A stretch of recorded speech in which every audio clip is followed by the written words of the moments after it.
Testing. Okay, it looks more like it's supposed to. Yeah, I'm not having to hit both buttons. Perfect.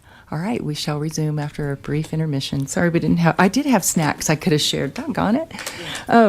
So we will open the public invited to be heard. We don't do the sign up, just stand up and approach. And if there's conflicting traffic, you got to yield to the right.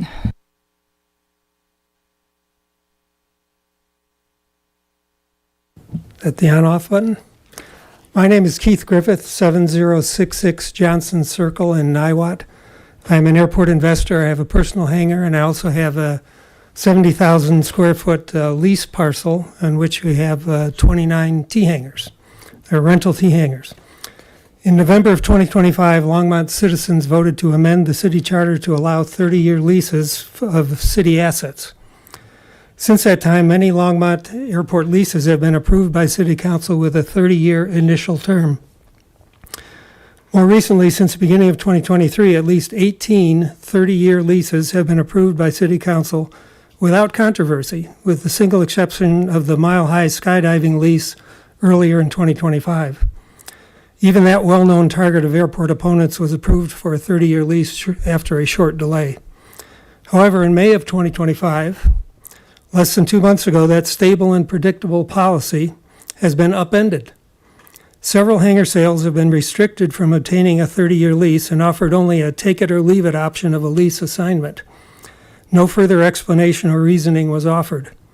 City Council has been responding to a handful of chronic airport complainers by investigating things like landing fees and lease restrictions. City Council has asked the airport manager to report back on possible modifications to the existing lease template, which has been stable for years. Airport Manager Levi Brown has interpreted this request to study lease terms as a directive to stop bringing 30-year leases to City Council. Accordingly, he has refused to offer new airport investors the terms that were standard only 2 months ago. Obviously, to anyone with a rudimentary grasp of investing, the lease term is crucial to determine the value of an asset on leased land.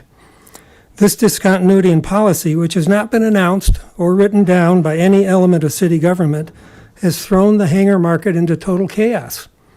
No one can determine a rational value for an airport property without detailed knowledge of the lease terms.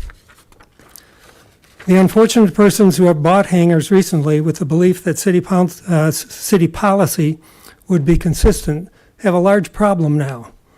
They thought they invested in an asset with a 30-year investment horizon, but now the time frame is considerably less. This amounts to a moratorium on new airport leases, imposed not by City Council, who clearly have the authority to do so, but by the airport manager in a unilateral action. I see this as the airport manager exceeding his authority and seizing the decision-making prerogatives of the City Council. If this is to be the new city policy, then as a matter of basic fairness, the new policy should be widely published so that potential investors in the Longmont Airport can evaluate the new circumstances. This was not done for the recent investors, and that's patently unfair. I suggest that the logical way to address this impasse is to present to City Council the same renewal terms that have been given to other recent leases.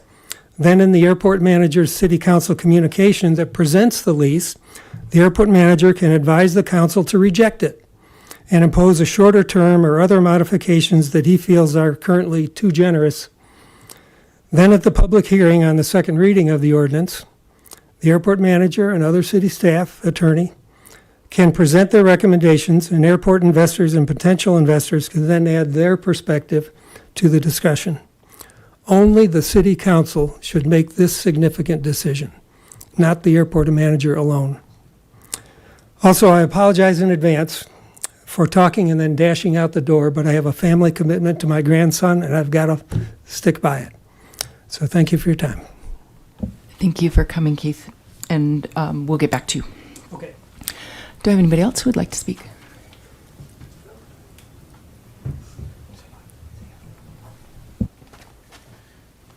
Good evening, advisory board members, Levi, Al Manley, 940 Ranger Lane, Longmont, 80501. I'm going to touch on what Keith just talked. I'm a HOA president for 41 hangars out at the airport, and we have 5 large land leases with the airport, and there are many more hangar owners in that HOA that are curious about reassigning of leases, as Keith just described. So if we could get a process on what the criteria would be between a reassignment and issuing a new lease when a hangar sells would be great. And the other thing, with summer here, the mowing has been completed that I noticed. However, the fence on the south side, the perimeter fence, the grass is not quite as high as the fence yet. So, thank you. Thank you, Al. Anybody else? Okay.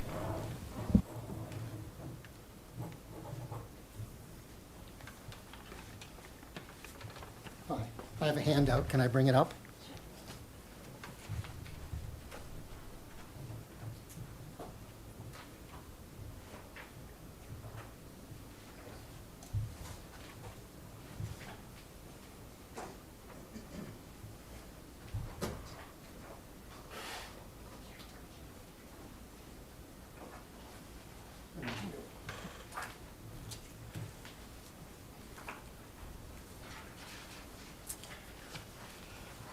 EK Drive, 6024 St. Vrain Road, Longmont.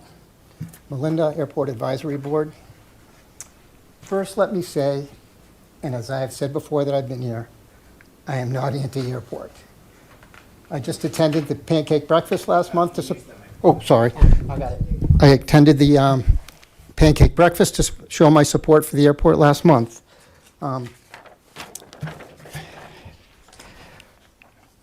But what I do have an issue with is still the flight schools and their behavior.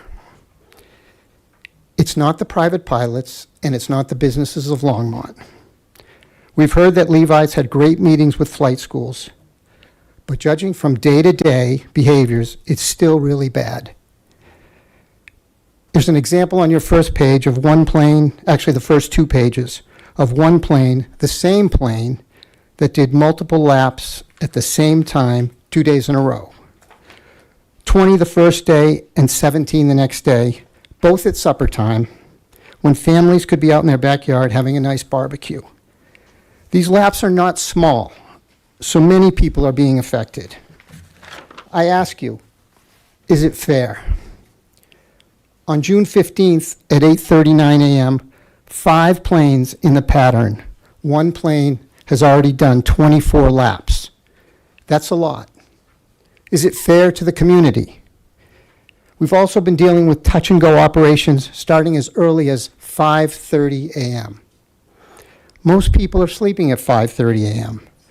One plane waking up hundreds of households of people on the ground. Is this fair? Again, these are not small laps.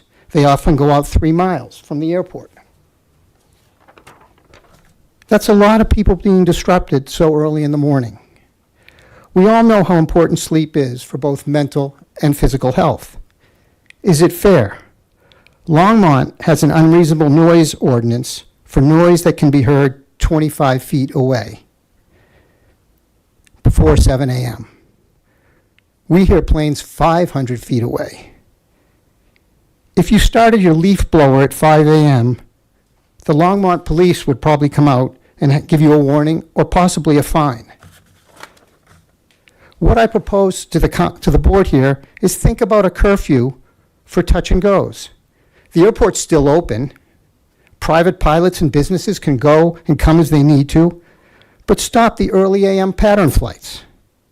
It's not fair. People live here and deserve peace and quiet at reasonable hours. One person waking up hundreds makes no sense to me at all. Other airports have curfews. Longmont should too. We live in this community. We have an airport. We have a community. Let's come together and make some decisions that benefit both of us. It should not be a fight. It should be a sensible discussion that benefits everybody. Think of the people that have lived here 30 or 40 years, that live 2 or 3 miles from the airport. They haven't had this disruption in life until this past year. The airport's here to stay. We all know that. The community is here to stay. We have to find a way to coexist. Right now, for a lot of citizens, they feel the flight schools get everything and the community gets nothing. Let's come together. People live here. Let's make it fair. Thank you very much. Thank you. Do I have anybody else who would like to speak? All right, I'll close the public invited to be heard. Next up is approval of the minutes from the June meeting. Does anybody have any edits that they noticed?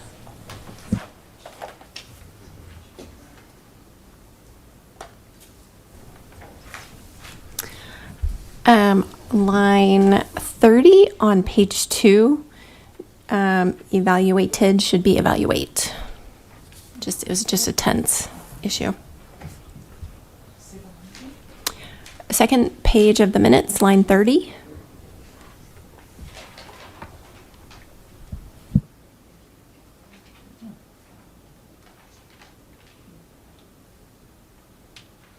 I believe that on page 3, line 14, the motion failed, and it says it carried.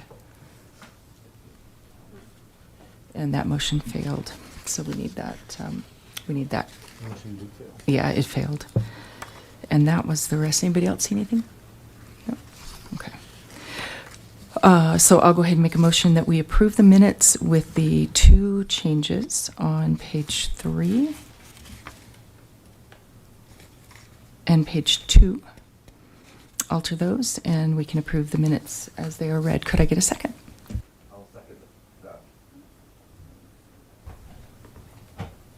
I'll second the minutes. Thank you. All in favor? Aye. Aye. All opposed, nay? Perfect, that passes. Thank you. Next up is updates from the airport manager. All right, I think things are working here. All right, updates for July. I'll go through my little list here. I'll kind of pause at the end of each one, as I usually try to do, so people can ask questions. And then I think it would be prudent, we have one item that hopefully Mr. Popkins will update us on. All right, ramp project. We got the crack seal project going on out at the airport. That continues to kind of drag on. We are kind of into the stages of figuring out what we want to do with that. We're going to pull the bond. We're probably going to get into liquidated damages on that project, which essentially means that we're at a point where they're so far over what their projected timeline was that we're kind of going back on their insurance company to make sure that we're going to get things finished up. If they can't finish the job, we're going to get it finished. So that project's not going quite the way it should have been, but it is being addressed currently. Any questions on that ramp seal project? Are we close enough to let them finish? I keep seeing everything move down. So we're having a big meeting with about it on Monday. Okay. So at that point, more will come out of that. They have made progress, but Yeah. it's been slow. Any questions on that? All right. Is it a single pacing factor or a series of pacing factors? It's a multiple issue. So of course, whenever we do a large project like that, there's certain requirements we have to have. I mean, since it's an aviation project, we have to have our aeronautical engineers involved with it. And then we have to follow certain city guidelines as far as what kind of bids we take, what kind of bids we select. Unfortunately, the company that was selected for doing that work seems to have gotten a little bit over their head. And as my engineer said, it's like, my gosh, it's a crack seal project. It shouldn't be that difficult. But they do seem to be lacking in their ability to complete the work. So that's what we'll be discussing on Monday. Without pointing fingers, we're feeling that the onus is on them, and That's kind no of, other performance issues. I would indicate that, yeah. Okay. Yeah. Thanks. All right.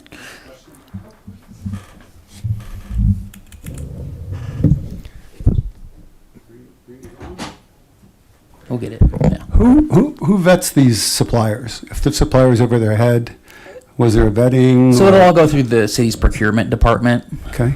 So there are certain rules that we as the airport must follow because we're using, federal and state funds, which is, we have to have, qualified aeronautical engineers involved in the engineering and the planning of the project.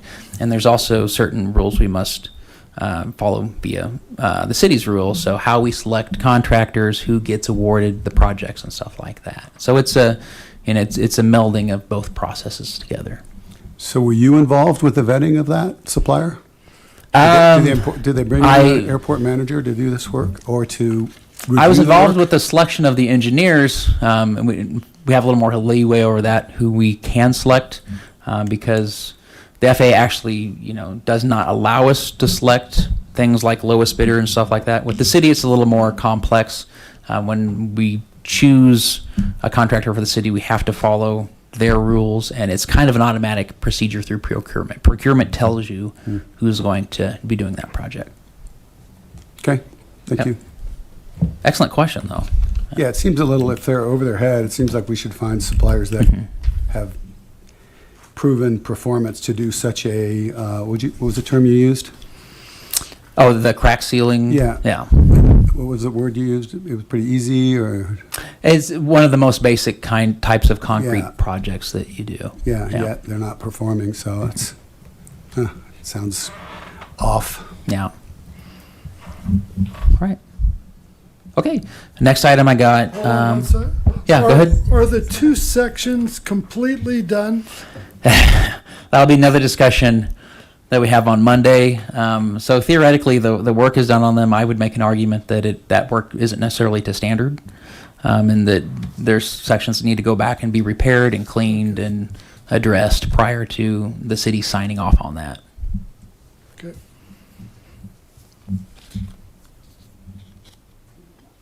Okay. All right. Next item, Tuesday, we were fortunate enough, Bree Lehman from the Colorado Aeronautics Board came out to do a tour of our airport. So I just wanted to kind of mention that, let the board know. It was great. She came out. I gave her a tour of the whole airport. We talked a lot. She's one of the newest members of the Colorado Aeronautics Board. So just kind of an informational item. She came out. Let's see. Lease language. One of the things that we've been directed to do by City Council is to do additional looking into lease language at the airport. So we did hire AMCG, Aviation Management Consultant Group, to kind of give us a review of how they feel. A modern small GA airport lease should kind of flow. We got that draft language back 2 days ago. Of course, we will be bringing that before the board. I did want to make sure the city attorney's office had a chance to get a first run on that prior to bringing it the next step to you guys. So that's in their hands currently. They're going over that to make sure. And then, of course, the next steps, we'll be sharing that here. Any questions on any of those items? Yeah, I'm pretty concerned about this. We just changed the lease to a 30-year a couple years ago, and now it seems like the city wants to change it again.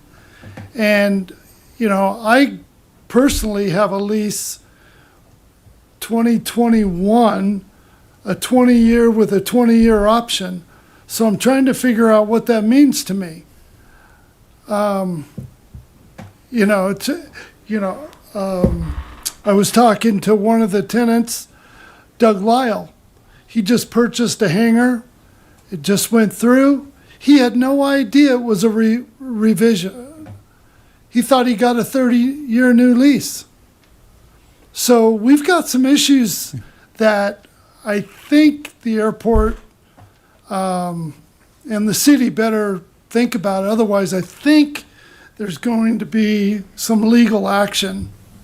And that's something that is currently being addressed. As we're talking about with the city attorney's office, of course, looking for direction from city council, and we're currently working through that. I would expect to see movement and direction on that this summer, Okay. most likely. Well, also, like Keith Griffith said, there's been many people who have received that 30-year lease in the last 6 months. So, for someone that's getting a new lease now, and it's not going to be a 30, I think that's unfair, and the city needs to take a look at that. Yeah, I've got a lot more questions, and I hope that we discuss it, further. Yep, and of course, that is an item that will become in front of the airport board. Yep. Anything additional on that? Okay. The next item I have, go for it. Thank you, Chair. No, we just had a little bit of a tech delay there. Can you clarify what the current policy for leases are? So current policy, so what I in the city attorney's office has essentially been doing since we've been directed to look into leases. No. What's the current policy? The current policy? Yeah. What's the current lease? So term currently, policy? there's a current boilerplate lease. There is no current policy, if you will. There's no written leasing policy. Leases are legal documents. Sure. So theoretically, every lease is its own negotiated document. So what's the boilerplate? So the boilerplate currently is a 30-year. Okay. And the situation that multiple public comments referred to, are there changes happening to that as a result of the discussion that City Council had?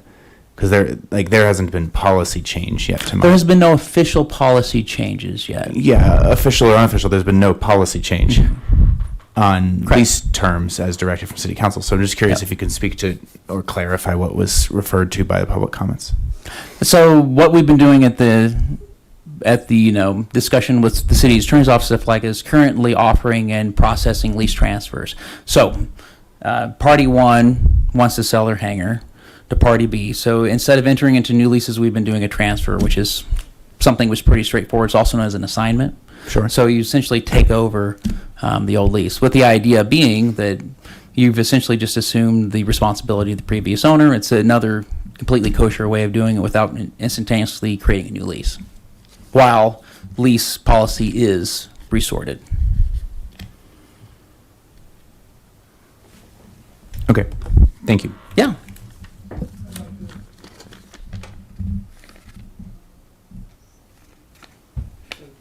Okay, so the policy that I took 4 years ago was there was no reversion or revision or whatever it's called.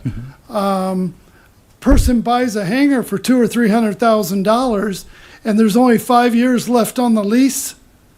How is that at all fair when you've given other people 30-year leases? So whether you decide to enter into a lease with the city or not is kind of your own decision. So at this point, most people who have come to the city have, I offered them a transfer, and they said, sure, I'll take a transfer. So How come Doug Lyle didn't know anything about it? it's a good question. We did have the conversation, and that conversation is documented about offering a transfer. Oh, he thought he didn't understand I understand it. that, He thought he yeah. got a 30-year lease. And I've met with Doug, and we have had the conversation. Yeah, he wanted me to say something tonight because he's not happy at all. As a matter of fact, he might, I don't know how he's going to do it, but it's probably going to be legal action. Sorry, I want to jump in here for a second. Can you turn it back on? I'm sorry to interrupt. That's all right. I'm sorry to interrupt. I just wanted to jump in here because this is not a forum to adjudicate specific individual cases, and I want to be very careful here as a board that we don't get into specific personal lease cases, whether it's yours or someone else's, out of respect for yours, someone else's, and others. Sure. So I just wanted to, if you have broader questions on lease terms, as I just did, please feel free to continue. Okay. But if we're getting into specific lease agreements, there are other ways we can have that understand, conversation. and I apologize. Thank you. Okay. How do I want to? I just think it's unfair that.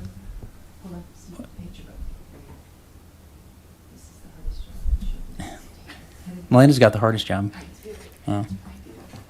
I just think it's unfair that the city entered into leases just a short time ago.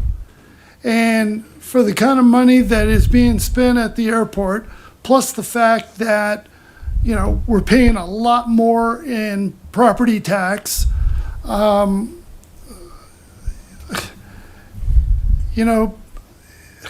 when you don't have skin in the game, when you're buying this hangar, and you're getting anything other than a 30-year lease, I think it's wrong, and I think it needs to stay the way it is.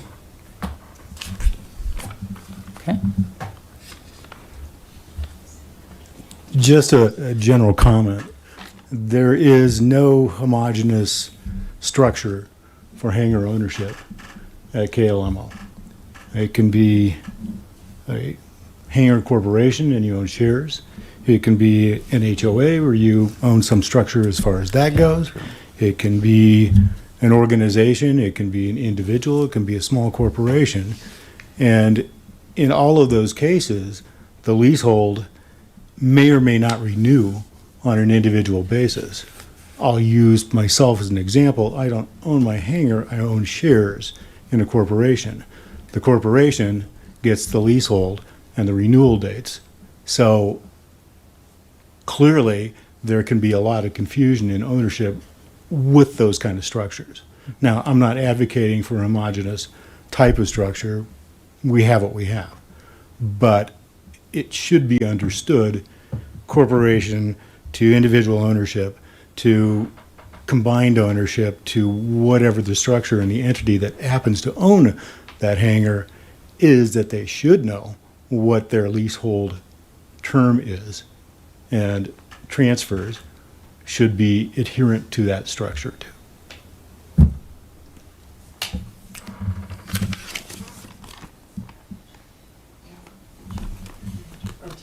No, that was me. Yes. Quick question, sort of following up with what Councilmember Popkin asked. Is it typical for the airport, like have you typically been offering transfers, or is your boilerplate a new 30-year lease for someone who's purchasing a hangar? Over the course of time that I've been here, it's been both. So it's been, sometimes it's been new leases, sometimes it's been transfers for various reasons. So we've done, over the course of the last 3 years, them both, back and forth. In fact, I have, for my council comms, I have boilerplate council comms for both that we've done. And would you say you've done more transfers over new 30-year leases? I'd say it's or is about it- 50-50. Okay, Yeah. thanks.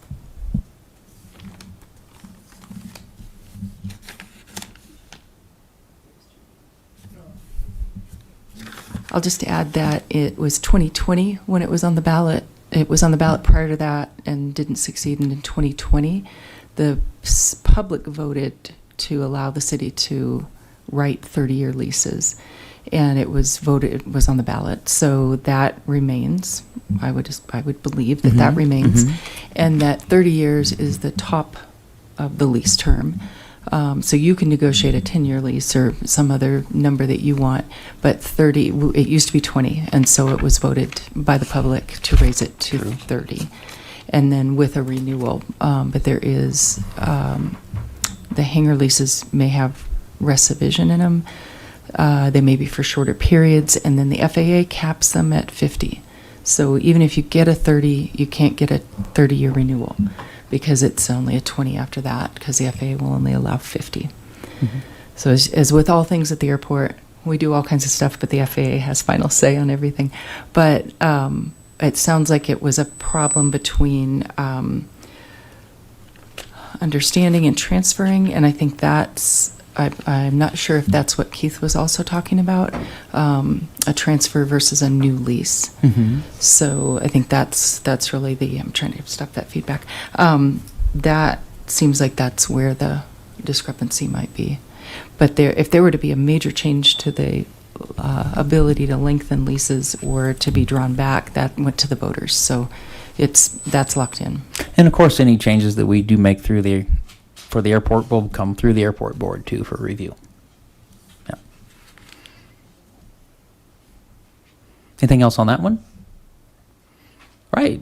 Next thing I got is airport emergency plan. So I updated you guys a little bit on that one. We had a draft. We continue to refine that draft. From my standpoint, that document is pretty much done. I did ask city management if I could bring it to this meeting. They have a couple more people that they really wanted to go over it before it comes to the airport board. So, preview on that one. I would certainly guess we're close enough that next meeting that should be coming before this board for review. That does include communications, and we're going to make an amendment to communication emergency plan also along with that. So that's things to come. Any questions on that? Okay. One more conference update. Of course, June turned out to be my busy month. So also got to go to, I don't think I updated last month. I updated on the national conference, and I did get to go to the Colorado conference, which was also in June. They held it in Steamboat Springs. Excellent conference. I got to talk to a lot of great people in industry. That conference is great for no other reason. I can get 4 weeks worth of work done in 2 days because I'm actually talking to the people that I'm constantly emailing around here. So that's great. Got to touch base with Eric Dahl and talk more about voluntary noise abatement procedure, which I'll give an independent update here on after a few other things. But great conference. Nothing ground shattering, but some great footwork done there. That's all I have personally to talk about. Then, and hopefully, Councilmember Popkin could update us on his experience with the H-55 crew.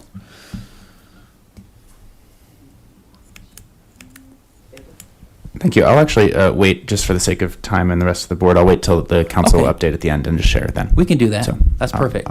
Is there anything else you wanted to share with us? So the only thing I'll do after that is I'll move into. Oh no! So then we'd move into the noise abatement after that. Great. So Yeah, that's I'll what I hold got. for now. Thank you. Perfect.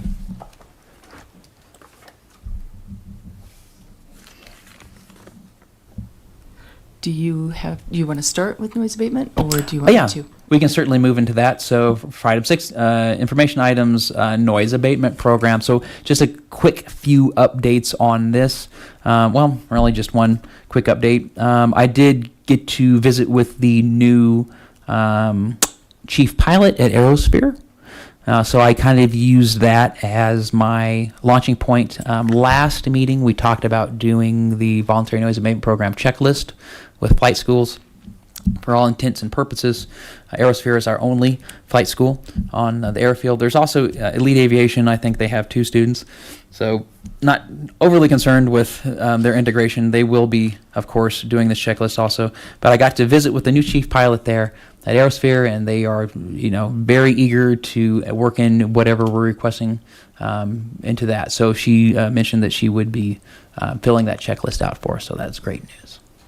So that's that kind of the update I had there. Any questions on any of that? Okay. All right, so that's what I had for updates and for information items regarding the noise abatement program. So on noise abatement, we had the discussion about efficacy of the program and measuring noise and trying to measure the effectiveness of the program. And I'm aware the program has been in place for, I would wager to bet, 10 years probably. We've been monitoring complaints since I ever came here. And I know, especially for the last 10 years, in particular with the lawsuits that were underway at the time.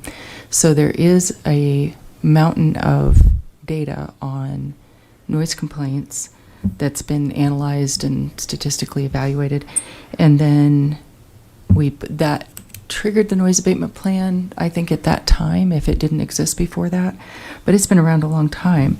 So my question is, in looking back at last month's meeting and the discussion about measuring noise, I don't know that we need to measure noise, plus the logistics person in me says, where are we going to measure it from? Where are we going to put the measuring points? And I start going down those paths with my brain. But we do have a lot of information. So we do have 10 years of data, 10 years of scrutiny and information available. So from there, the thing I'd like to ask for is what are the numbers for the last 2 years and where are we right now? So we provided an update in, I think it was April, that traffic was up 1.67%. Okay. It was surprising given we had a much better weather year this year than last. Last year the weather was notably different and hostile to flying. So that flights were down last year was no surprise. That they would be up this year was no surprise, but it was on a large scale, it was minuscule. So can you provide some numbers for us on what we're looking at? Because we can measure For how we're flight-wise? doing. Of number of operations versus number of complaints. I won't ask you to do percentages and stuff like that, but or percentages if that's easier. Okay. But I know we've got all this information, so. Yeah. So, and that's something that we keep tabs on. So this year we're a little bit less traffic than we were last year. From a statistics standpoint, it's about the same. So this year we're at about 61,000 flights. Last year at this time we were about 62,000 flights. So, and that's within the range of, more weather days one year than the other, but a little bit slower. Noise complaints are also a little bit slower this year than they were last year. This year we're at about 75% what we were last year. That's interesting. And then I know with David's passing away, I don't know if you lost access to information that he held, but the records should be there, or if they're not, the individual who helped compile all that, we could reach out and get that if we need to, if we want to take a longer look at it and get a bigger perspective. So thank you on that. I don't think that's what we expected to hear. And then the complaint system remains the same? So to register complaints? So, And okay. that's- So the complaint system, I guess to give a little bit of a history, the complaint system that I use for registering, well, actually it's called the airport comment record. So it records all airport comments. So it's positive comments, noise comments, comments specifically, targeted toward certain things, or, I've got a category for, specifically against, location. So some people hate that, airplanes fly over this mountain, because it's not scenic. They hate that, the skydivers, because they feel like, they're skydivers. So it's kind of categorized that way.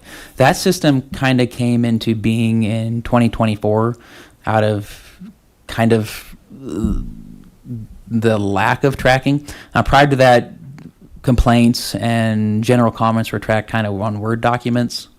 I think a lot was lost when David was here. I do have access to some basic data that they were able to pull off of old city council meetings, particularly from the time when there was the litigation with Mile High skydiving around 2013, 2015, stuff like that. Got some general numbers on noise tracking and stuff like that. But apart from that, it appears that if there were any detailed records regarding a specific number, well, the numbers are what I have. What I don't have is, dates, times, locations, aircraft numbers. That's stuff that I started getting detailed information on in early 2024. I know David was tracking to that level because they were going through the city. They had to go Okay. through the city complaint line and register their complaints that way. So hopefully the city has some data that I they could were collecting. ask. Yeah, I don't know if David kept that, if David kept that at the Okay. airport, or if it was registered through the city site. And it just occurs to me, it would be in our annual reports. Operations and complaints are addressed in the annual reports that had more data than just the one sheet that you had to provide. That's we a did good one. provide that in there, so that's I've got those. Okay. Okay, so we'll work toward getting a bigger picture, a better picture with what we've got to see how we're coming along. The other thing I had noticed at another airport that I would like to go ahead, I don't know that it needs a motion. There's another airport in Colorado that has commercial traffic and student traffic and GA traffic. It's busy, Rifle. So they have oil operations, skiing, tourism. There's a lot of stuff going on at that airport. They have a saturated pattern policy. And I'm not going to read theirs because they use the word prohibited, which isn't a word we can use.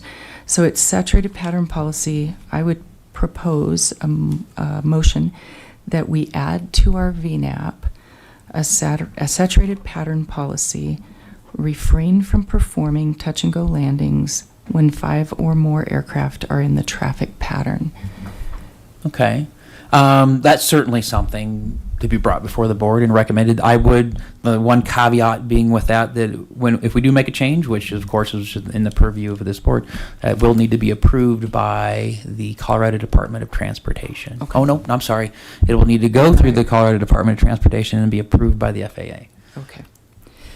What do we need to do to help you if the board agrees that they think that might help? I mean, honestly, I think, gosh, and this is a new procedure for them too. So I think I would just send my FAA rep an email is what I would do, Okay. and ask them if they saw any issues with something like that is what I would do. Yeah, we don't task you, and yet I did see that, and it did, for the sake of my neighbors here, saturated pattern policy. Theirs Okay. says touch and go landing operations prohibited when 5 or more aircraft are in the traffic pattern. I think we know prohibited is not a word we can usually use, and they don't have. It's just in their additional remarks. Okay. But And when you what think about airport it, did you say this This was? is Rifle. Okay. KRIL. It would be a helpful notice because to Mr. Greif's picture of pattern, especially that first page, that is clearly a student. They're out wide, they're bringing it in, they're bringing it in, they're bringing it in, but they're learning. That was probably their first time doing touch and goes. So as a pilot, you can see those patterns in the patterns. You can recognize that they were tightening it up on each pass, which that was their instructor banging on them. But 5 in the pattern at Longmont, there's a lot of aircraft, and so but they've been able to get theirs. They do have a lot of other moving parts, helicopters. I don't think they have skydiving, but they've got a lot of oil and gas operations. But that would be, I feel like that might be reasonable. I feel it would be reasonable to add to the VNAP if it's allowed, if it is permitted. Certainly something I suppose then the board would make a recommendation on. Yeah. So could I ask you to look into that for next month? Yes, I could certainly Okay. research that more. Okay. Yeah. Thank you. Does anybody have any comment on that? Yeah, I have a question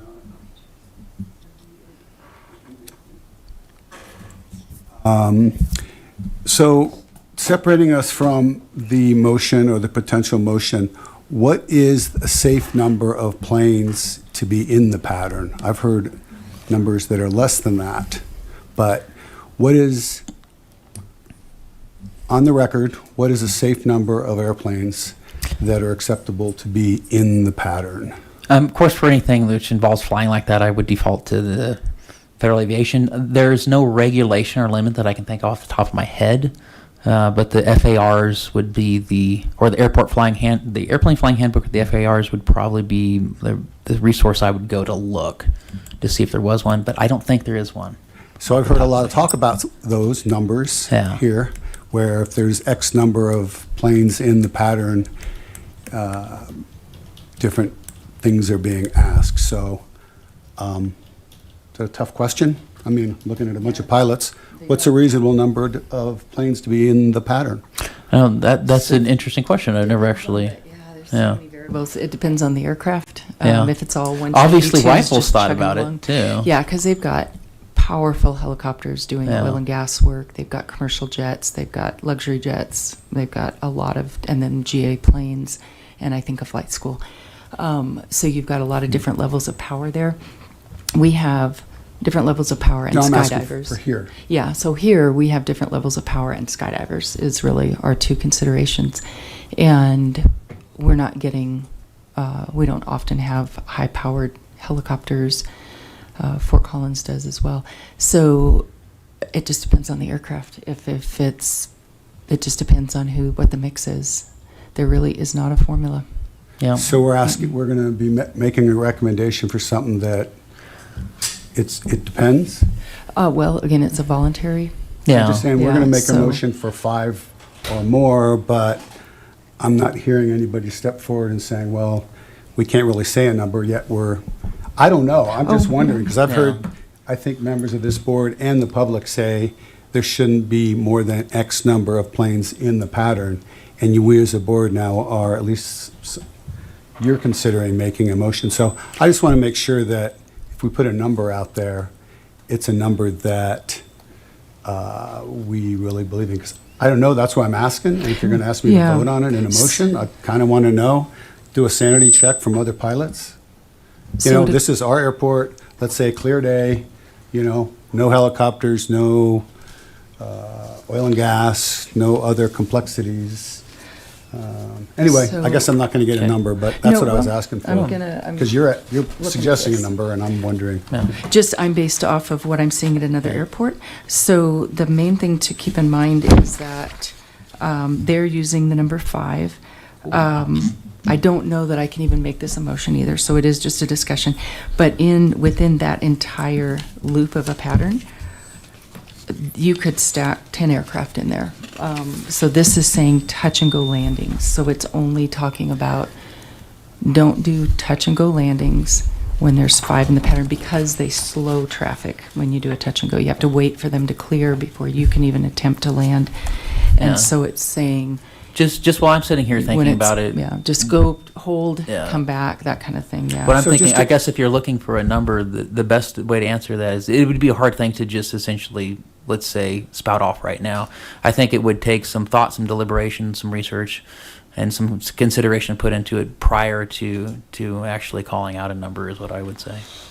Okay, so you're referring to this pattern. Is this the pattern that is recommended by the airport?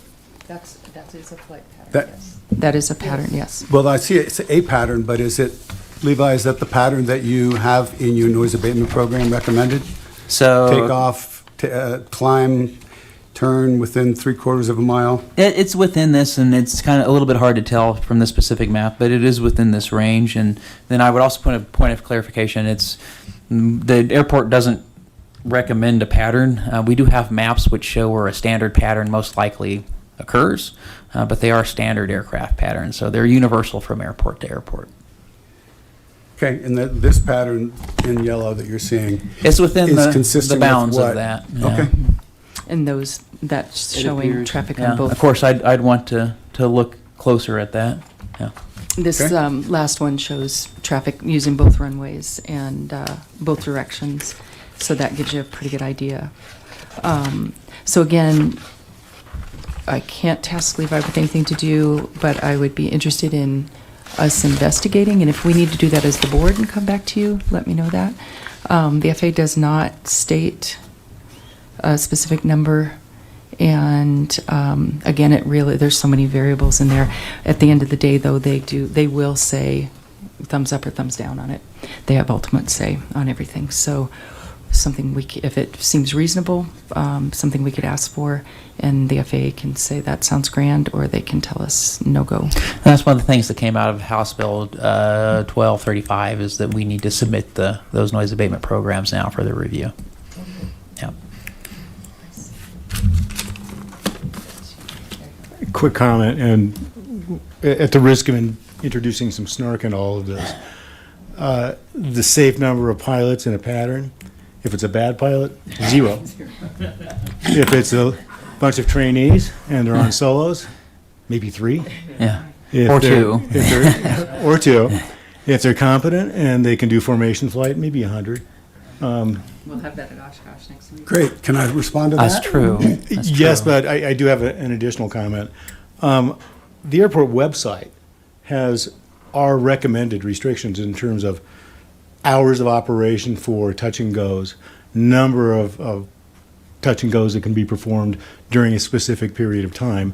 And I think it makes sense to me to have outlying schools to have their students review our procedures, our recommended procedures, before they fly here. Yep. And that way they're not doing 20 loops within the pattern. And that's one of the reasons we've been pushing the checklist. Yeah.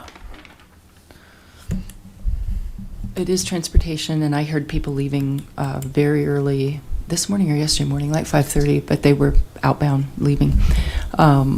I am right in the I'm right under the pattern, by the way. I'm 0.9, right under downwind for 1-1. And so I do hear them as well. And the flight schools could control that with their rental hours. And then I get it that these people have jobs, they're training, they're coming in, getting their time, and then early in the morning is always optimal in the summer. So there's a lot of factors that go into this. But I do appreciate being able to have a discussion and see what else we can possibly do to improve our stance and then communicate that, which is always the key. Did you want to say anything else? Yeah, yes, please. So I appreciate the snarky comment. And I too take it as a, snarky comment, which is great. It's dialogue. But on the flip side of that, I've heard a lot of comments from the board and the citizens saying, well, this is a fact, these pilots are learning, they're students, so I don't know what you would call them, but I would put them in the classification of probably, not a really great pilot at this point. And then I've also heard a lot of comments that the instructors are not good instructors. So, sorry I take things literally, but when you go, if it's a bad pilot or if it's bad this and that, it's like, that's all I'm hearing about. I know there's great pilots. I'm guessing all you guys are great pilots, but I hear a ton of comments about the instructors aren't very good and they're students. So I'm going, all right, so maybe it's zero. Sorry, I don't mean to come back at the snarky, but I just think there's not a lot of really good high skill up in the air there, and when we're going to use guidelines by if the quality of the pilots are not good, then we probably want to have a really, really low number of people in the pattern. Anyway, I'm just trying to use logic here and learning as I'm going, and I just wanted to come back and say, my suggestion is considering their students and I don't know how, probably don't want to say this publicly, but I haven't heard a lot of confidence in the instructors, so that might want to be, you might want to put that into that number of people in the pattern, because I know when they're flying over my house, I'm going, wonder who's in that, who's driving that airplane, flying that airplane. Okay, thank you. Trust if they're really green, they have an instructor with them still. So that's the good news. And planes have dual controls. So. But I've heard the instructors aren't very good either. No, the instructors are fine. They went through a lot to become an instructor. But understanding that we have a noise sensitive area at our airport is really the message. But the first priority is always safety of flight. And so that's why those large patterns that get smaller, that's what that student was capable of. And as you can see, they got more and more capable. Assuming that their pattern came in, if it went out, they were getting fatigued. And I think we've all been there. And so, but I would venture to guess that was a pattern being drawn in as they were learning. So, and we all do have to learn. And this is the hardest thing we learn. This is the most critical phase. So we do spend a lot of time on it. Can I comment on that then? So I've also heard, I'm just going, I'm here learning, and I guess there's no rules other than what the FAA says, so I'm going to go with what I'm interpreting as these commentary as what we should be going on. That I have heard in this room that there shouldn't be more than 5 touch and goes, because after that the pilots get fatigued. So my question back to you, Levi, is when you said you spoke to the chief pilot at the flight school and she is all on board, and if touch and go should be limited to 5 in a shot, otherwise you get fatigued. Is that chief pilot in charge of this person? No, I mean, from a practical standpoint, whenever 2 people are flying, the pilots of that plane have an ultimate authority to do what they want to. And of course, as we get more into that, I'd be speaking for other people, and I wouldn't want to do that either. Okay, well, there's only one, I'm hearing there's one flight school. You spoke to the chief pilot, so I'm guessing if this is a student, you spoke to the chief pilot for this instructor on this student. Would that be a reasonable? If it was a student, but I think this one was actually a plane from another airport, if I recall correctly. Yeah. Well, we don't have a flight school, right? This is, We do. oh, I Yeah. thought the flight school, so G&M, is that? G&M is actually Rocky Mountain down Okay. in. Okay, so you didn't Yeah. speak with that? No. Okay. So I have spoken, of course, with their staff, and we've talked about our noise abatement program at the quarterly meetings that we've done, which has really been two and one very productive one. The last one we really got a good turnout at. I guess I'm just saying, this doesn't seem like they're adhering to that noise abatement program. I So- understand they're circling in and all that, but 20 laps, they're 4 times over fatigued, right? No, so to clarify, this is touch and go landings for pattern saturation, Okay. not, you're talking about something different. So that is number of touch and goes in total, which that's a young person that can do that many. And then I'm at 13. And then you begin to get fatigued. So that's talking about touch and go operations. This would limit, the saturated pattern policy is to keep a maximum of 5 in the air. I get it. They're two separate things. Yes, I'm so coming- it's not I'm the coming same. back to this. And Okay, things okay. I've heard that 5 touch and goes are max, No. We've and not, that you spoke to these people, but. no, All right. we've asked that they do 3 and move on, but there's no limit on that. So there's Right. no 5. Right, I know it's not a rule, but the guideline is you get fatigued after 5 is what I've learned here. So that's not true? No. Okay, No. okay. Yeah, just to separate, this is, the saturated pattern would be in the air so that you can allow traffic to come in and land in a larger aircraft because the act of touching and going slows up traffic. Yeah, And so I'm not talking about the saturation. that's what we're talking about right now. Okay, well, I Okay, came yeah. back to So, this. yeah, and that's pilot preference, how much they Okay. can endure or how much their instructor can endure. But when you're really trying to dial it in, like they obviously are, I've got flight tracks just like that one. You just keep practicing and practicing and practicing, right? Yeah. Okay, let's see here. Let me move to Tara. Who's at 6?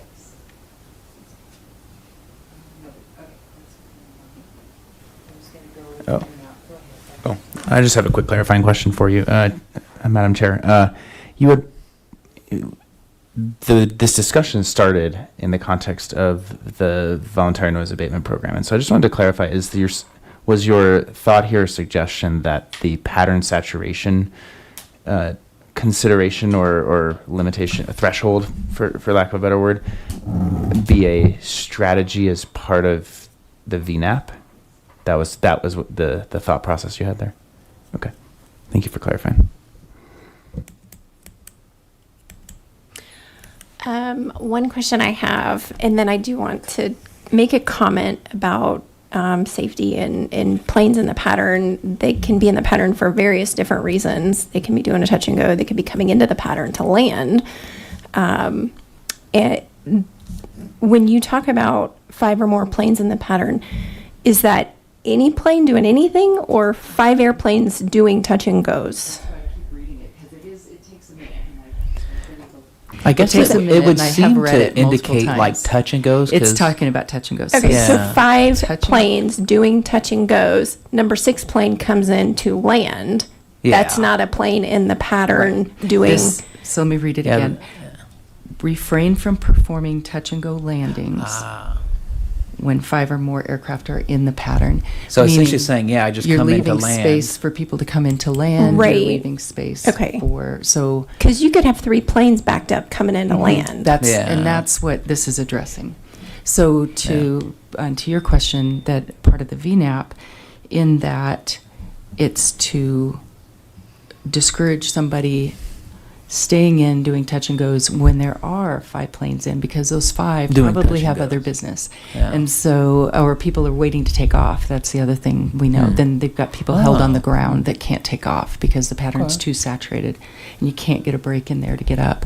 So this would be to please refrain from doing touch and go landings when there are 5 in the aircraft in the pattern. So if I roll up on Longmont thinking I'm going to do touch and goes, which I don't at Longmont, and but I think I'm going to do them, and there's 5 planes in the pattern or 4, I'm going to roll to another airport, or I'm going to do a stop and go which means I'm going to land, fully taxi off, fully taxi back down, and take off again. And then I can queue up. Say there's 5 planes waiting to leave that are held up by all this traffic. I'm going to go get in line with the rest of them, and then I'll get my turn. And that's at a tower-controlled airport. That's how you get handled. So you get put into the line to wait your turn. So this would be saying if the pattern's full, don't be doing your touch and goes. Go someplace else, or go hold someplace else, or do a stop and go. Do a full stop landing, and then get back in the queue. I think that's the intent behind that policy. And again, I've read it at least 15 times to make sure I was clear on it after having seen it. Yeah, I think it would be good to discuss that and get that wording right so that people can understand it. And then we would have to make sure we can get that out to the pilots so that they can understand it.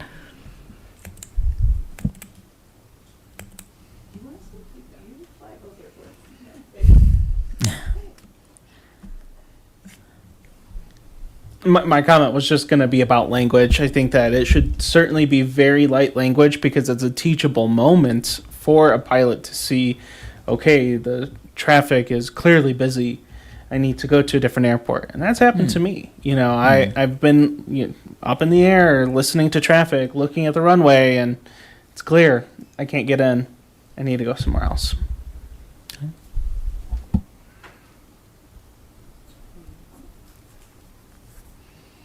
We'll put that one to rest for the moment. I will do some research to see if I can find other language and other airports that are using this and what their landscape looks like relative to ours. And then we will look at it again next month and see if we can get it to go through the if I feel like I know we hear a lot about what's going on. We are hearing, all the input, and there's such a finite number of things we can do, but seeing that they were able to get it added into the remarks is encouraging. That there's still maybe a few more things we can, a few more tools in our toolbox. That's possible. Of course, I wouldn't want to speak for what they would say, but yeah, Right. since they do have that policy in their noise abatement issues, I assume that they wouldn't. Yeah, and theirs says prohibited. Okay. So I don't know how enforceable that is. It is under additional remarks, so it's at the very end. Yeah. I just want to be clear. I think the direction of this is good. I'm just trying to learn and get clarity and also voice some observations that I've made. But even though I'm poking at it a little bit, it's more in the spirit of making it right, because I do think it's a pretty neat idea, a pretty compelling idea, just to be clear. Thanks. Okay.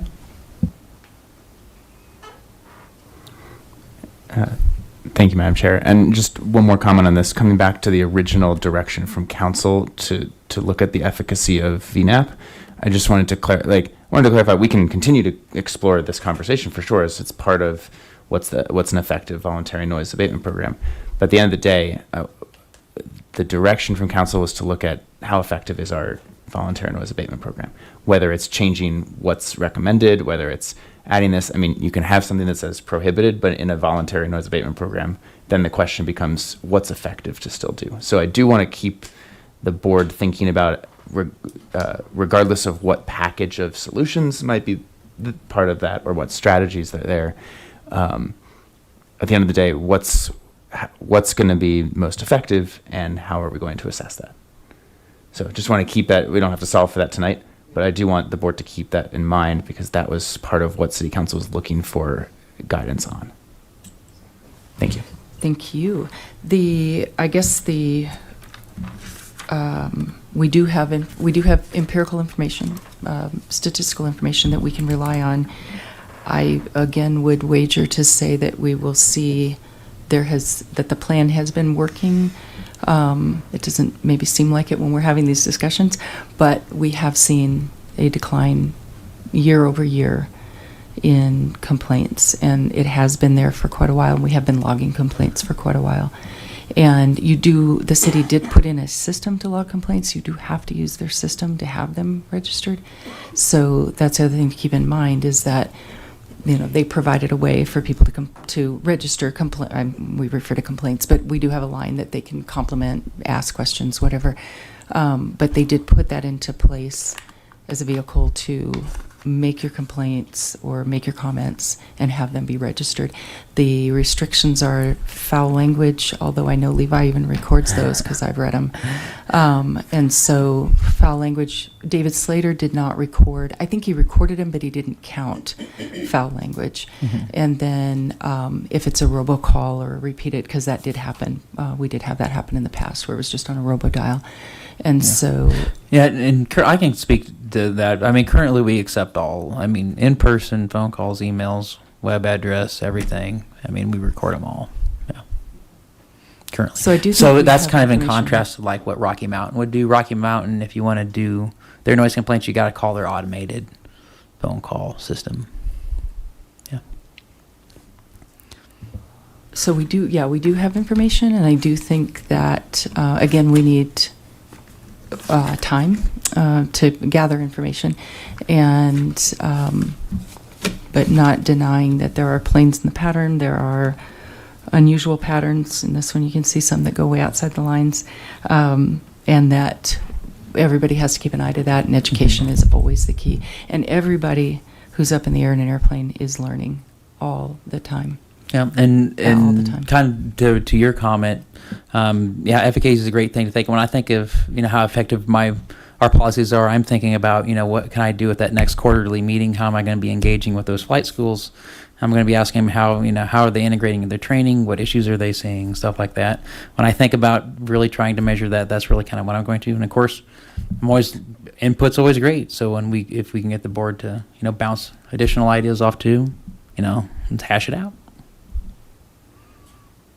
I do really appreciate the discussion, and the chance to think and explore and see what other people are doing. This one doesn't say specific to noise sensitivity. There is an airport I looked at in Nevada that had specific areas that you couldn't fly over because of noise sensitivity, and that means the FAA, it went all the way to them, and they approved it, and there were like no-fly areas. And then we all encounter, I think of Los Alamos, an airport up on a bluff.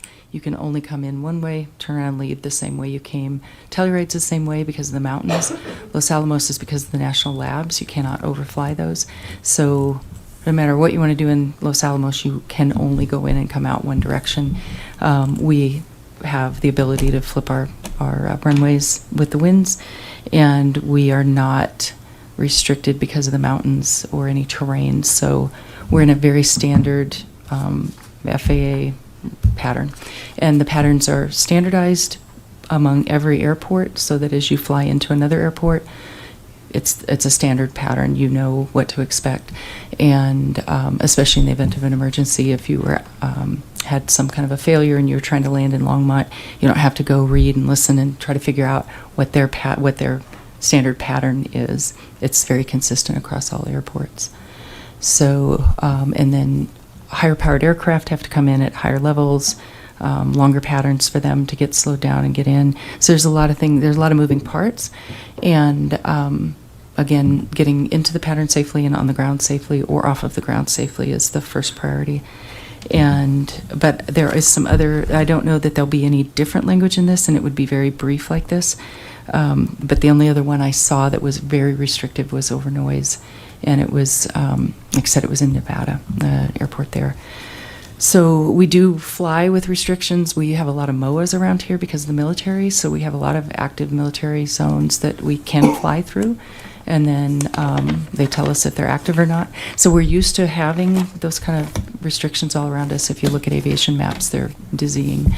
And but this would be a suggestion that would make sense. And then there is just the natural order that you come in, or you're trying to take off, you may ask somebody, could I please get a break in the pattern to get out of here?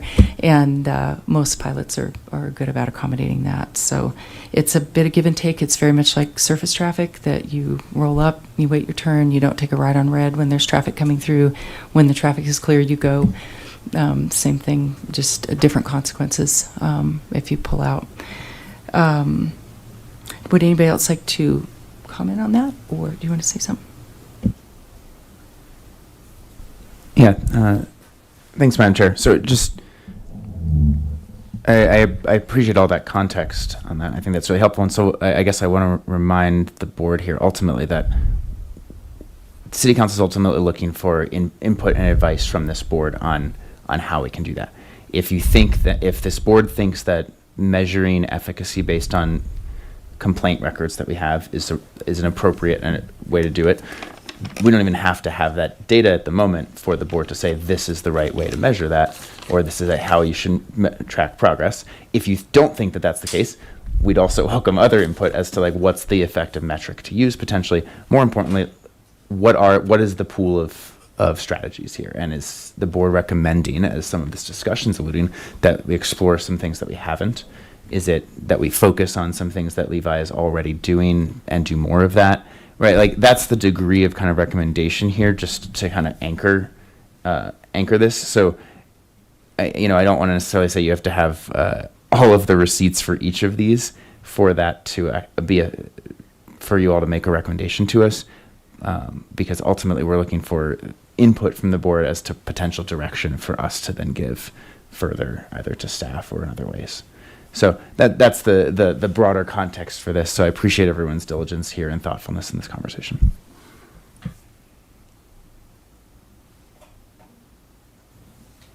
I do think that there's an issue with the data, though, seeing how you have to call in or visit the airport. Why can't there be something after your monthly electricity bill pay that says, how are we doing? How's the airport doing? Why can that be added? Is that something possible? Well, I suppose something like that you'd want to target, pilots specifically if you're looking for information on or the community around the airport. Yeah, the community on the airport. I would kind of rebut that. Are you the only airport? I'm the only airport I know of that we accept noise complaints via email, phone, person, Longmont website. Most airports have one or two methods that you have to follow, so we essentially collect it anyway. But how many people are you missing in the community? I mean, clearly people come in every single month and complain about this. I'll get on average maybe a complaint every day or two is kind of what we usually get. Yeah, but what I'm saying is, how many people are you missing? You don't know how many people you're missing the complaints from. That's why I say when somebody is like paying their bill monthly, maybe they'll fill out a survey. Because we don't count the missing. We don't count the people who don't have a problem. We have to assume they don't have a problem. Because I've never registered a complaint and I live right under the pattern. But I know what I got into, and and I've had to stop my conversations just like everybody else. But I knew what I was getting into when I moved there deliberately. And several of my neighbors are pilots, and several people in Champions Green are pilots. So we definitely went knowing what we were biting off. And so I think we have to trust that if the public has something to say, they would call into the city, or they would find a way to get their complaint made. And everything's public. It's all out there. They could come to council. I mean, there's lots of ways to make your voice heard. And to David Slater's credit, and I think yours as well, again, they are not required to count profanity and threats, and those still do get added to the log, even with incredible profanity and threats. It made my stomach hurt when I read the complaint log. It was vile, and some of the things that have been said. So we even count those, though. So we are doing what we can, and I think there's always opportunities. And as the airport, we could always put out a survey. We can work with the city to do something if we feel like that would be an effective way. But at this point, we trust the public knows how to register a complaint and a compliment. He's gotten compliments as well. I think you had a few that said they had seen a difference. And then we do get random questions about like helicopters and other activities that are louder, but just don't stay in the airport as long. So the report to council will be, I would like that to be an opportunity to clarify, again, the restrictions that we operate under. I did think we might get a chance to discuss it, but that's the beginning. That's one book, and we have 5 books. That's the one from the federal government. And so we don't take it lightly. We don't get to do just whatever we please. We're highly regulated, and for a lot of reasons. And the FAA takes the safety of the citizens on the ground with the exact same seriousness as they take ours. And they've heard it all, seen it all, been at every meeting. So we take their recommendations, and that's why this would have to go to them anyway for approval. And exceptions at our airport would be rare because we are not bound by, the mountains don't come up too quickly. We don't have obstacles at the edges of the runway. We don't have noise-sensitive areas, habitats and things like that. So we would be lower on the list, but I think this is a modest ask, and it could make a real difference. Just for awareness, because there's not going to be one piece that fits. There's not a single answer that's going to fix this. It's going to be just like a marketing campaign, saturation, radio, television, print, word of mouth, next door, Facebook. You're going to hit all the channels to get this across, and some things apply. Some 5 touch and goes, or 5 planes in the pattern to refrain from touch and goes. 80% of the population that won't even affect, because that's not what they're doing. And so, but it is really a matter of saturation. I find that marketing approach of just multiple levels, multiple channels, and getting the word out. And we beefed that up. So it was always there, available. You take a look at it. But now it's on the AWAS. Now we're making it's in the FBO in the office where people can see it. And then it is on the AWAS. And so they are advised to watch out for skydivers and listen to our noise abatement, find out about it. So we've dialed that up, and we should see improvement. But again, it's aviation. So the FAA controls everything we do up there. If they came back and said, you can only do this, then we have to apply it. That's a rule. And so I do think that the flight schools and talking to the individual instructors is really key in getting the word out about the repetitive traffic. And then the pilots on the field, they're your next door neighbors and businesses and friends, and so they are more sensitive to and more aware because they're seeing the comments in the newspaper and next door, things like that. And so they're got their ear a little bit more tuned to it. But that is the goal, is to gather enough information to do a presentation to council, and I'd like to be able to cover a few other things with them, kind of a 101 on where we are with regulation, where we're bound, and our legal has done that in the past as well and advised them just the restrictions that we're under already. So we look to do a comprehensive report, explore this. I urge everybody on the board, if you've been to an airport or want to look into other airports that have plans and review them from a pilot's perspective, if they're realistic or if you think they would be helpful, to bring that back. And we'll bring some information back to Levi and see what we can do to augment this and make it the best noise abatement plan in the nation that then we can see results from. That's the goal. Okay. Anybody else on the board have anything to say? I just have a quick question. So this report, is this something that we are going to do as a board, or To the mic, just up close. how does that report get generated, and how do we do that as a group? Or what's, okay, so that'll be just in the coming months. We'll pull that together. Okay, thank you. Okay. So that could be rolled into our annual report as to council, our report to council. I think we could roll it in there, and otherwise we would request to be put on the agenda to present in order to answer their request for information. On that note, on the top of the agenda, our annual report. Have you filed your version of the annual report? Not yet. In the the standard annual report from this, it's a one-page document that usually comes from me.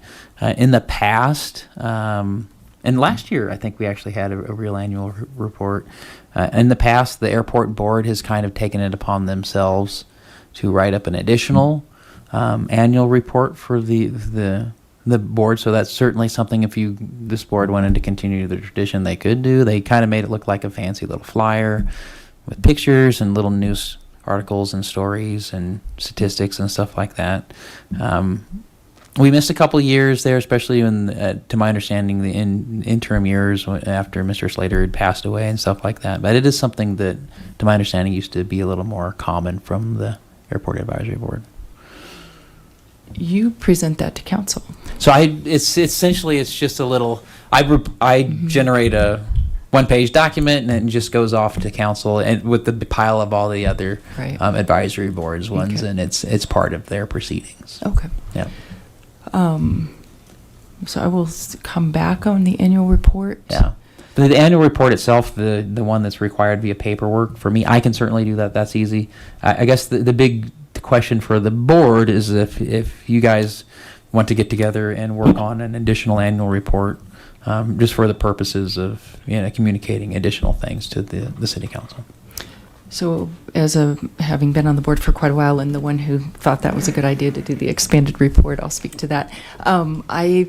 The report that Levi's required to produce that runs through us and gets presented to council is very dry. Yeah. Number of operations, some financial information. It's pretty Projects that very occurred dry. at the Yeah, airport. projects that. The very list-like. Yeah, and so a handful of years back, I don't think it was my idea to start with, but we had a more robust annual report that talked about operations on the field, training exercises, air show. We had volunteer Pilots for Pause, Metaflight. We have pilots that volunteer their aircraft for medical flights, Mercy flights. We still had a lot of COVID Mercy flights through that period of time. A lot of pilots participated in that. You're seeing that in the news right now with natural disasters, particularly last year. There was a big focus on that in Tennessee and Florida, where general aviation are about the only people who can get in and bring in supplies, additional supplies that are diapers and not just water and things like that. So we've tried to report about that so that people have a better understanding of the planes they see coming and going, or the helicopters, or the night operations, what that's all about. And we've had the military doing skydiving at night in the past, and I witnessed that one time, and it's kind of terrifying. You're coming up over and you've got UFOs, aliens, comets, you don't know what it is coming in because they jump with flares.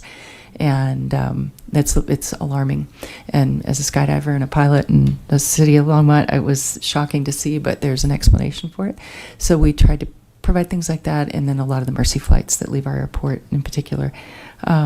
We don't need to do that. It's already July. I think I would say, unless we have something, I would prefer we keep it to reporting on the VNAP, answering city council's requests. We could do it in the vehicle of the annual report, or as an attachment to that, and skip the rest of the stuff that we've done in the past. And then we could look to doing it for next year's again. But paying attention to time, that it's already July, I'd say we better go quick and dirty and get it done. So if anybody has anything, so that's what I had always put out. If you know of anything happening on the field or has happened, because it's looking back, please provide a report or an interview that we can include into that report. So if board members would keep an eye to that, anything you see happening that is newsworthy that could go into that, that would be awesome. It makes it a more interesting report. So on that note, I need to cut over to public invited to be heard. So we'll go to our final public invited to be heard. 5 minutes, state your name and address, and direct your comments to the board.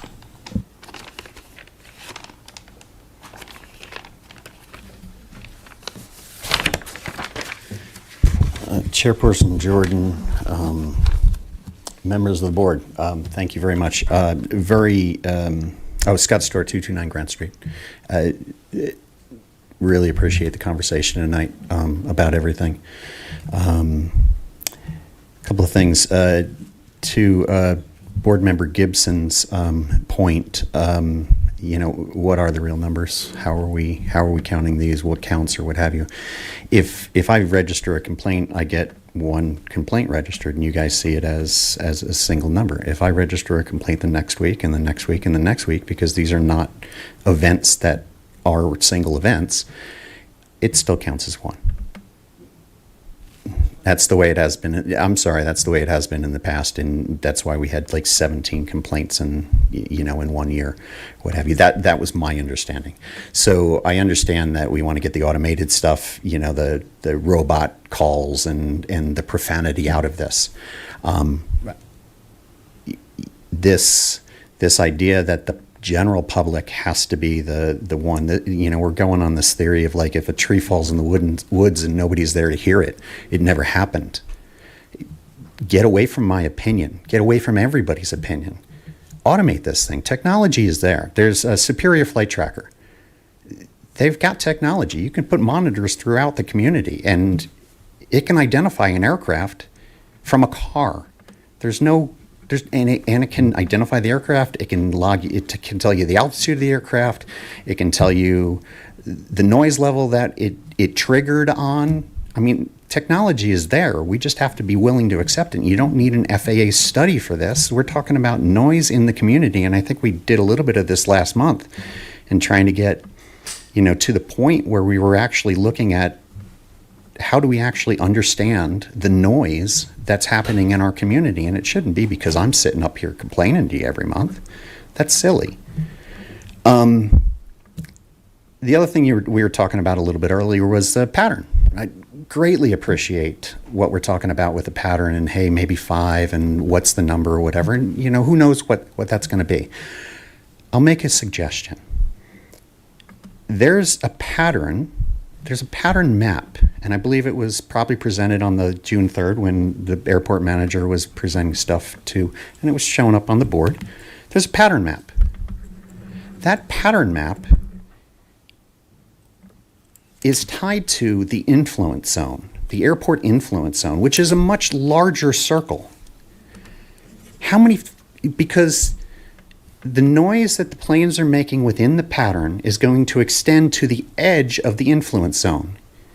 If planes are flying outside of that prescribed pattern, now you're beyond the influence zone, and now you're affecting people like myself, who is not within the airport influence zone, with a pattern that's actually not within the prescribed pattern, and it's not even within the prescribed influence zone. It's way out there. And unless you're going to change the influence zone, which is the legal thing that protects the airport from people suing them because of what have you, it's those documents we try to get because you bought near an airport. Unless you're going to expand that influence zone, keep it inside of the influence zone. Keep it where it's supposed to be, where it's prescribed. So if I'm a homeowner and I'm researching a property, I can look at the map of Longmont, and that big old oval is on the map. And I can see if the house that I'm buying is within that influence zone. What you've got now is you've got operations that are beyond that influence zone. And I think we're getting close, and we're having the right conversations. I greatly appreciate it. It's great. I'll speak a little bit on leases. I think we got a little bit of an issue because I read the leases when they're up for renewal and stuff like that. They're actually quite simple. But I got a feeling that there's master leases and subleases because people are, the gentleman was talking about the HOA or whatever. If you're in an HOA, ask to see the master. Ask to see your master lease, and you can better understand what those parameters were. I think Board Member Shook spoke about 20 and 20. He signed a lease for 20. He got another 20. Yeah, that's the way most of the leases were. My understanding, the way the 30-year lease was, the 30-year lease was actually an option that was in play, and the intent on that at the time, and this is back when Marcia Martin was part of this, was to allow the city to apply a 30-year term to new construction at the airport. It was because the cost of new development was so great, they wanted to spread it out over a 30-year period. It wasn't really intended for, and I understand it's been used for, it wasn't intended for a renewal. It was intended to try to basically build up the south side of the runway, is what our intent was here. But yes, it's been applied to some people as a renewal. And like Levi spoke a couple of months ago, 30 and 30 is not something that the FAA accepts. It's considered, it's a giveaway. It doesn't go. So 2020 is appropriate for new construction. After the 20, I'm not sure that the city has a good policy for that. I think if you also read through the leases, you're going to see that upon transfer of the lease, in other words, if somebody sells the hangar, the city has first right of refusal. The city has the opportunity to buy that hangar at the market rate, and the city could actually get in the way of a sale of that hangar. If you want the airport to have funding that is sustainable, you got to start thinking about the airport owning the hangars. That's where the money's at. The land lease is nothing. Look at other airports. The airports that own the hangars have the ability to fund themselves better because that's where the meat and potatoes are. I'm really excited about what happened in the conversation tonight because I think you guys are actually starting to have some really good, honest conversations. I understand everybody had, I'm sure everybody sees me as a critic or whatever, and I'll admit to that. But again, I think we're heading in a bit better direction. Appreciate it. Thank you. Would anybody else like to speak?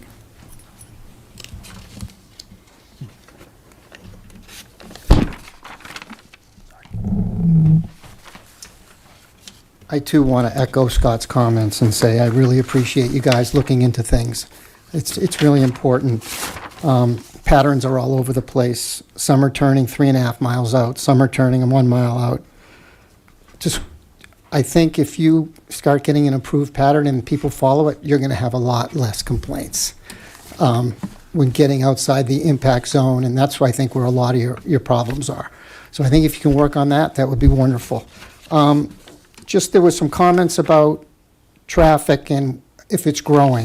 And I've got some facts here. 2011, we had approximately 70,000 operations. In 2022, we had about 88,000 operations. So we had about a 2% increase over 11-year span. In Levi's presentation, November 23 to November 24, we had 125,180 operations. That's a 42% increase in 2 years. Very different by the 2% increase for 11 years. So maybe things are starting to level out, but over the last 2 years, the increase has been really, really big. So I just wanted to share those facts with you guys. Thank you. Thank you. Would anybody else like to speak? All right, I'll close public invited to be heard. I'd like board and council and staff comments, please. Let's start with Mr. Meester. This is just a information comment. Pending in the Senate is Senate Bill 2175, which is also known as the Pilot and Aircraft Privacy Act. It specifically states, and at the risk of inducing sleep amongst the public and the the board members, I'll quote from it, Section 44749, limitation on use of ADS-B, which is what generates these kind of reports. That's our in and out data from an aircraft. No person, including a government agency, may use ADS-B data to identify any aircraft in order to assess a fee or otherwise impose a charge on the owner or operator of such aircraft. Further going into clarification in here, Section 40133, and again, I'm not used to reading bills in public. Disclosure required prior to imposing a landing or takeoff fee on any general aviation aircraft, as defined in subsection D. The owner or operator of a public use airport shall make available to the public the following information. Number one, any efforts the airport owner or operator has undertaken to reduce non-airside related expenses. Number 2, any efforts the airport owner or operator has undertaken to obtain revenues from sources other than general aviation aircraft.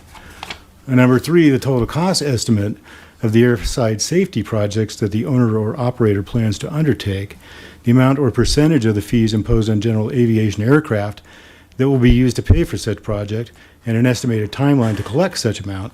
And finally, number 4, an assessment of the impact of any fees on the health and vitality of general aviation and on the pilots, students, charities, and businesses that support or rely on general aviation in the area of the airport.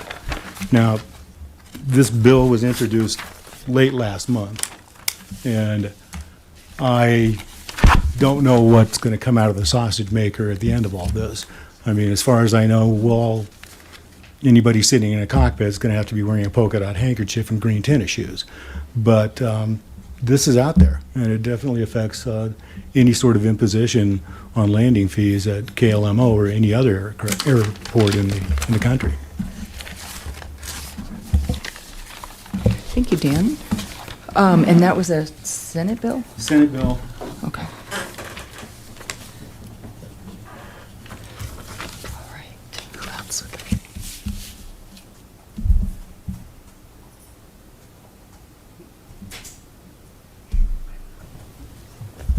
I just want to encourage this board to please let students be students. Let them make these mistakes of, doing the long patterns so they can figure it out. That's what makes the good pilot. It is taken a lot of people a lot of years to perfect tight patterns. They're flying Cessnas. They're not flying an Airbus. That's all.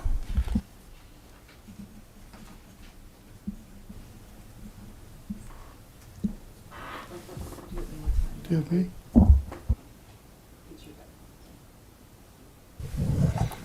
Thank you, Madam Chair. Thank you, Airport Advisory Board, for the robust conversation tonight, and Levi for those updates as well. I will share the update that Levi alluded to earlier now. On Wednesday, so I guess that was just yesterday. Wow, a long week.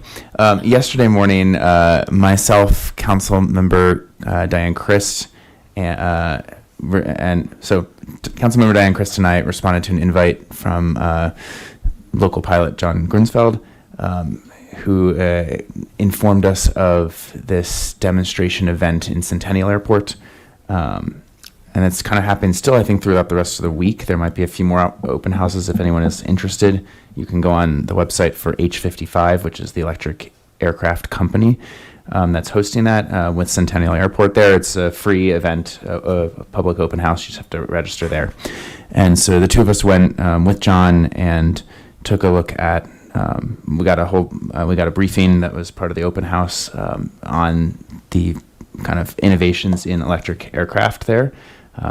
Honestly, it didn't look like an aircraft much different from what's flying around town anyway, but the operations of it are completely different on the inside there. And so it was really, really interesting. We saw a demo flight that took off right outside of the hangar there, and the company walked through kind of how they're approaching their commercial operations. Three notes that I brought to, let me make sure three notes that I wanted to share with the board just for awareness that I also shared with city staff. One, I found it interesting to learn from both a cost and infrastructure standpoint that these aircraft specifically are designed to use the same electric charging technology as electric vehicles. And I believe there are multiple types of electric chargers, so I'll be more specific there. I think they're designed to use the DC fast charging ports. If you have an electric car, it's the double port connection there.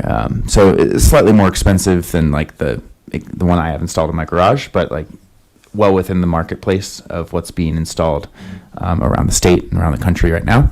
So that was useful. They actually had a battery trailer that Centennial Airport had rented, just electric battery basically on a trailer that you could drag around in a car that they were just charging the plane with every time they needed to come back in from the flight. And I think it was about a 1-to-1 conversion of if I'm getting my numbers correct here, so you can quote me on it because it'll be on the record, but don't quote me on it from an accuracy standpoint here. I think it was 1 hour of flight time for 1 hour of charging. Okay. So just to understand kind of where and again, we're at the infancy of this industry, and these folks, H55 and a few other companies, are kind of on the not tail end, the front of the curve here. And so it was just interesting to hear already that's where the industry's at. So great opportunity to go and check out a perfect landing at Centennial while your plane is charging, which is the fixed base operator and restaurant there. So that was also useful. I thought it was also helpful to know that those mobile battery trailers exist and can be rented to the extent that you don't always have the infrastructure everywhere. There's a whole network effect once you build out infrastructure, and if a couple airports maybe don't have it all yet, to know that those are options for certain, certain events that might come in for a 2-week period in Longmont or in Boulder County at some point in the near future could be useful to have for those purposes. And then the last thing that I learned of there, though I don't think this was a complete surprise to Levi, was I talked to some folks from CDOT who run the state's discretionary aviation grant program. And according to these folks, the program is not super competitive right now. And they will fund, I think it's a 90-10 state-local match grant for some of the or a lot of the infrastructure that we were just looking at there.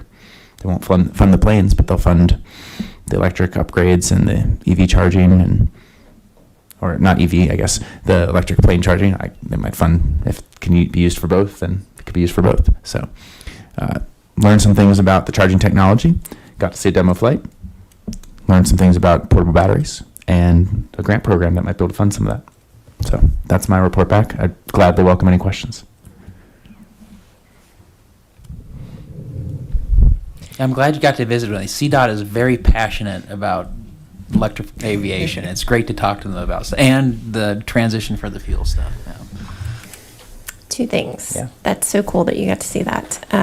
How can we get them to our airport to be doing R&D? We need a charging infrastructure or charging That's capability. great. That's the first thing, and one of the reasons why they weren't able to come, because I think they were invited, or at least some pilots invited them to come here. So the first thing is, so if we don't have it installed yet, though I think it's an advantage that we own our electric utility, because that does give us more control over how that'll work. Knowing that portable battery trailer is an option. And it's not like a little energy thing, Energizer battery on like the back of this was I can show you a picture. It almost looked like a tractor. I just pulled them up. Yeah. Yeah. Sunbelt Rentals was that company there. But yeah, those look like a refrigerator on a trailer kind of thing. Yeah. So that's certainly an option. We just have to have the charging available so that they can recharge their plane for the demo flights and then fly out. I meant get them here in our hangars doing R&D so that, yeah. I think it's great. Second thing is, how noisy were those airplanes? Great question. I was wondering if I get that. So they were not silent, but let's just say I needed 0 earplugs of any kind at any degree to be 10 feet from the plane when they were starting the prop.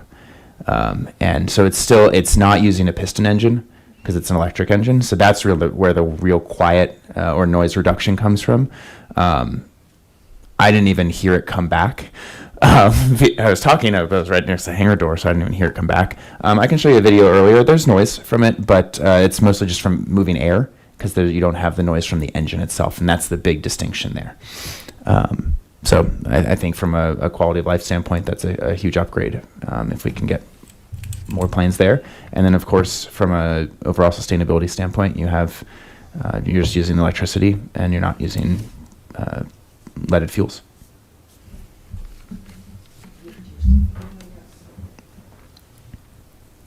Oh, sorry. I turned it off because I think I have a question. But an hour of flight time, just so you know, is like not a whole lot of time, especially if you're waiting to take off and then you get up to altitude and you go somewhere. It's not a lot of time. That is something that I hope eventually they can improve upon with electric aircraft. But an hour off of a battery is just really not a whole lot of time to do any flying, especially if you're a student too. You can't really learn a whole lot within that time. That's an excellent question. You mentioned it was an hour to hour, 1-to-1 ratio for charging, but did they give you what a total charge could potentially carry for hour-wise on a flight? Did they mention that? Do you recall? They probably did, and Okay. I don't have notes on that. It's a great point. 40 minutes, thank you. It was a great point. Two things that I learned from that. One, John actually was sharing with me of, one was from the company, one was from John. So what John was sharing is actually when you're waiting to take off, I mean, you don't have to be, like, it's not using power there. And so there is a different operational advantage there, in the same way, like if I'm idling in my electric vehicle, in my electric car, I'm really not burning, I'm not using much energy because it's just the AC. And so you might have the dashboard computer that's still being powered, but that would have been powered anyway. You don't have to necessarily run so there's a different operational efficiency that does come with that. I don't know how that converts to the exact amount of time. I do know that the company said that they're trying to work towards a 90-minute kind of like optimal there, so that you can get whatever number of patterns in or flights in. You can get takeoff, you can get a little bit of insurance just in case things take longer. But the other thing that John was sharing with me was that you don't have any of this changing, and I'm not a pilot, so correct me if I'm missing something here, but you don't have a fuel change of weight that you're adjusting for as well, because you're basically you're not starting with the whatever 100 gallons of fuel and then having that change. So other things that you aren't adjusting for as well. So it's just, look, it's a different operation. Oh yeah. Yeah, it's a fundamentally different operation, but it's serving a lot of similar purposes, and so it's intriguing to see where the industry is. And I think they were trying to get to 90 minutes in the next 2 or 3 years. Oh, that's great. Yeah. Thanks. That is interesting. So I saw 40 minutes, and of course we have to have 30 minutes of fuel during the day, 45 at night. So we're, again, bound by this big old book about what we do. And this is a Swiss company, but Buy Aerospace still shows that they should also be at Centennial, and that's why you would have had the electric infrastructure there. Buy Aerospace is George Buy, who started doing electric aircraft quite a while ago. Lear at one point invested in him and was working with him. Haven't heard a lot about them in this space, so this was interesting that they did. Dr. Rensfeld did try to get them here, and they needed the infrastructure for charging, and they needed to have that big audience that they could pull there. It does go through the 12th. It's a Bristol B-23 energetic. It's a Swiss company that makes them, and my question is anybody going to Oshkosh? Because I'm sure if they're not there, there should be some electric demonstrations. Are you going to Osh? Anybody going to Osh? I'm not going. Okay. So we'll have to ask. Chad Renicke's going. We can ask him. I'll ask him if he can keep an eye out for electric at Oshkosh and for demonstrations and information. So there are a few people in the field, and I had heard about the portable, that we don't have to have the infrastructure built at the airport, that there is a portable option, and I have been interested in seeing if we could pursue that. So that's all good. Very good information. I'm glad you got to go. I was bummed I couldn't. I was supposed to go. And There might, as you mentioned, it's through the 12th, I think. Yes, So there through might the be a few 12th. more if you're able to make it down there. Yep. That was my first time at Centennial Airport too, and so I saw a lot of other lovely infrastructure that they have there. They Took some quite a notes bit. of that. Did you get to eat at the restaurant? I did not get to eat. I had a different meeting in Denver I had to get to after, but I did get to check out. John and I did walk through Perfect Landing, and as a pianist, it was very cool to see the yes. piano bar that's there. Yes. It wasn't operational at the time, but Jake Jabs from American Furniture Warehouse is the one usually playing there in the evenings. Oh, really? He's the main pianist there. Go ahead. And it's at Hangar 5 out at Centennial. And just to let you know, Centennial is with Teterboro in New York, Rocky Mountain Metro as the top in the top 5 for busiest airports. So you probably got quite an air show just with comings and goings there. It's an incredibly busy airport. yeah, maybe I'll just note two things from like I mean, this event attracted, just in the one morning of the open house that I went to, probably 60, 70 people. People who were eating and hanging out, and a couple people did test flights, but people who were then sticking around the airport or sticking around Centennial after.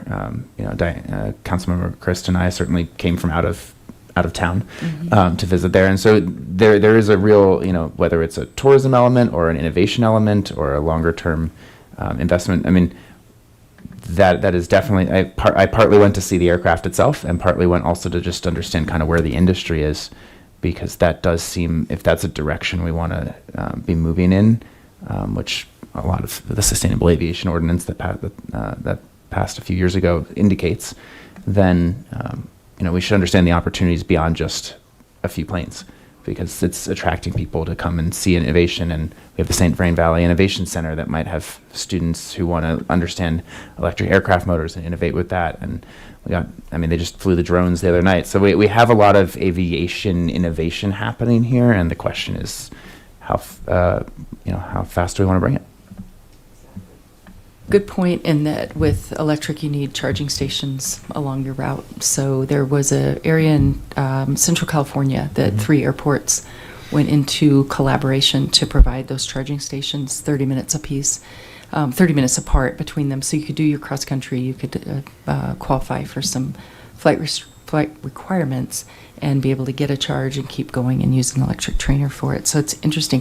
And speaking of the drones, yes, they did an incredible job at the 4th of July drone show and fireworks downtown. I think everybody got startled by the eagle.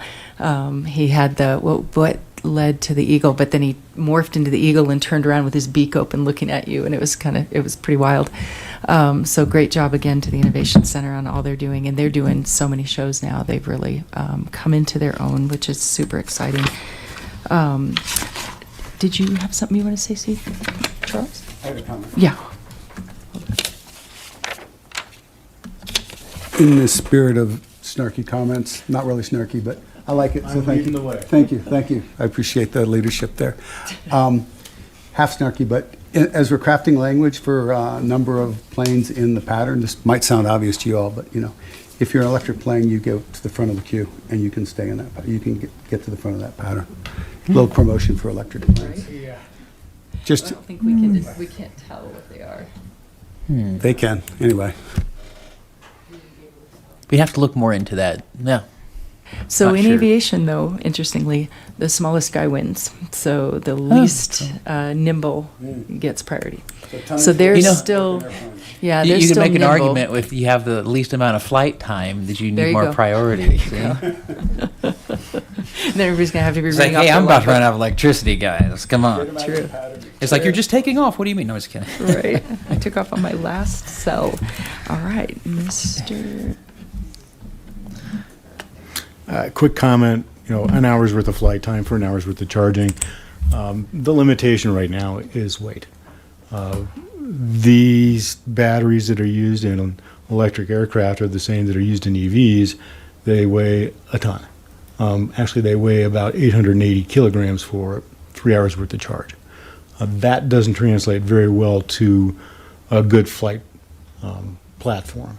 So until we get more efficiency in terms of charging and in terms of energy density in batteries, that's what we're stuck with right now.